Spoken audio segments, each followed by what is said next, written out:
en lo alto de los Andes, donde el polvo se mezcla con la esperanza. El Caminos del Inca 2025 seguía su curso. El rugido de los motores era la melodía de los valientes, y entre ellos, el carro número 849 avanzaba decidido. Henry Quispe al volante, Gustavo Medina a su lado. Dos hombres, un mismo sueño: conquistar la ruta más dura del Perú. Pero en un instante, el destino cambió su rumbo. Una chispa, un humo que crece, y el rugido del motor se transformó en el sonido del fuego. En cuestión de segundos, las llamas envolvieron el vehículo. La tierra tembló bajo el calor. Henry y Gustavo lograron salir, atónitos, desesperados. Sus manos, ennegrecidas por el humo, buscaban apagar lo imposible. Desde las laderas cercanas, personas de Junín corrieron con lo que tenían a mano: botellas de agua, baldes, tierra. Lucharon contra el fuego con coraje y con lágrimas, intentando salvar ese sueño que ardía ante sus ojos. Pero el fuego era más fuerte. La máquina se consumía lentamente, mientras el cielo se cubría de humo y silencio. Nadie salió herido, pero todos quedaron marcados. Los pobladores, los corredores, los fanáticos.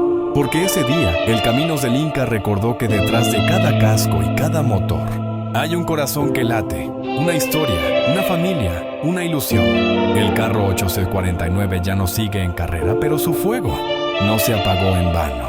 En cada curva del camino, en cada meta que alguien cruce mañana, vivirá el coraje de Quispe y Medina y la solidaridad de aquella gente de Junín que no dudó en enfrentar las llamas con las manos y el alma. Porque en los Caminos del Inca no solo corren autos, corre el espíritu del Perú.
amor.